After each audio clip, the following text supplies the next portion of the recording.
Hello everyone, this is Tamara Lankowski from HealthyTreatsMarket.com, and I was just shopping around, and I'm always looking at stuff and trying to see some sort of, sometimes the advertising is like a little bit off or not exactly says what it is. But anyway, I'm just trying to compare this box of protein waffles to the waffles you would get if you were to buy my cinnamon mix, okay? So for example, and I'm not saying this is bad, I'm just saying that if you're trying to lose weight and you're trying to eat healthy, this is not the way to go. Now let me explain why. Although this is 13 grams protein, okay, for 2 servings, pay attention to the ingredients. The carbs in here is 18. You do the 21 minus the 3. There's no sugar alcohols in here. So 2 of these has 18 grams carbs. That's like all you're allowed to have in an entire day. Okay, what are the main ingredients here? Whole wheat flour, water, expeller pressed canola oil, egg whites, soy protein isolate, okay, and organic whey protein concentrate.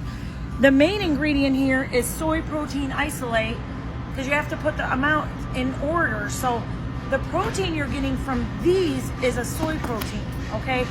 My products have 11 grams protein for 2 waffles, which is 1 serving. And the main ingredients on mine are not whole wheat flour and expeller pressed canola oil, but they're organic coconut flour and organic golden flax, okay?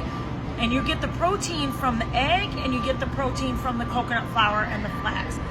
So that's what I'm saying. My products are a superfood. My net carbs are not 18 net carbs. My entire mix that makes 2 or 3 waffles, the total net carbs on that is 2. So that's what I'm talking about. Like you're not, these are not apples to apples when you're looking at this box compared to the cinnamon mix on HealthyTreatsMarket.com. I'm just trying to educate you guys. I'm not trying to like bash this or badmouth it. I'm trying to educate you guys so that if you're looking to lose weight, you understand how to do it. And the way you do it is by reading labels, reading ingredients, making sure you're doing a low carb diet, and this is not going to do that for you, even though it's advertised protein. So just because it says protein, you need to know what kind of protein it is. Okay, so study labels, learn how to read labels so that you know what you're putting in your body. And visit HealthyTreatsMarket.com or come see us at the Davison Farmers Market. Thank you so much. God bless you.